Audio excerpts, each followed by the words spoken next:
Hello guys, সকাল সকাল ঘুম থেকে উঠে স্নান করে পুরো রেডি হয়ে গেছি। কেন জানো? কারণ কি আজকে রাখি পূর্ণিমা। প্রথমেই সব রেডি করে আমার ছোট্ট গোপালকে রাখি পরিয়ে দিলাম। আমি বসে আছি আমার দাদার জন্য যে কখন রাখি পরাবো, আর আমার দাদা মিটিং এ ব্যস্ত, এখন ওনাকে স্নানই করে। শুনেছি রাখি পরার জন্য দাদারা ওয়েট করে, এখানে আমি ওয়েট করছি আমার দাদার কখন মিটিং শেষ হবে আর কখন আমি রাখি পরাবো। এদিকে আজকে আবার শনিবার, আমাদের নিরামিষ, তো মা সকাল সকাল সব একা হাতে সবকিছু রান্না বান্না করে নিয়েছে।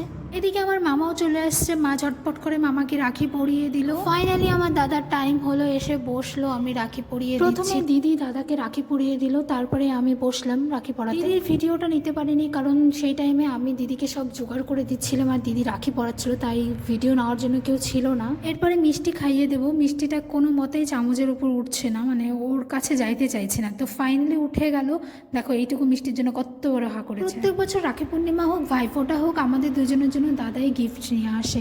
এবছর আমি দাদার জন্য একটা ছোট্ট গিফট এনেছি, আর যে গিফটের প্যাকিংটা দেখছো এটাও আমি নিজেই করেছি বাড়িতে। গিফটটা পাওয়ার সাথে সাথে আনবক্সিং করা শুরু করে দিয়েছে যে বোন আমার জন্য কি এনেছে। তো তেমন কিছু আনিনি, একটা ছোট্ট জিনিসই আছে। মনে মনে ভাবছিলাম কি পছন্দ হবে কি না, আর দাদা প্যাকিং খুলছে আর বলছে যে এ তো পুরোটা শুধু প্যাকিংই করা, এর ভেতরে কিছু আছে কি? আমি বলছি না না, খোল খোল দেখ, আছে আছে। মা সাইড থেকে বলছে যে আমাকেও বলেনি এই কথাটা, আমি তোকে বলে দেবো। আমার মার পেট খুবই পাতলা, সবকিছু বলে দেয়, কিছু গোপনে রাখতে পারে না, তাই মাকে কিছু জানাইনি আগে। তো জানি না দাদার পছন্দ হয়েছে কি না, মুখ দেখে তো মনে হলো ভালোই লেগেছে। তো তোমরাও জানাও কমেন্টে কেমন হয়েছে পার্স। তো আজকে মা রান্না করেছে পায়েস, লুচি, আলুর দম আর মিষ্টি, আজ রাখি পূর্ণিমার জন্য। কিছুক্ষণ পর আমার ভাইরাও চলে এসছে, এখানে দিদির সাথে গল্প করছে। ওরা অনেকটা লেট করে এসেছে, তাই ওদের ভিডিওটা নেওয়া হয়নি, আর তখন কেউ ছিল না। তো আজকের জন্য এইটুকুই, থ্যাংক ইউ, বাই বাই।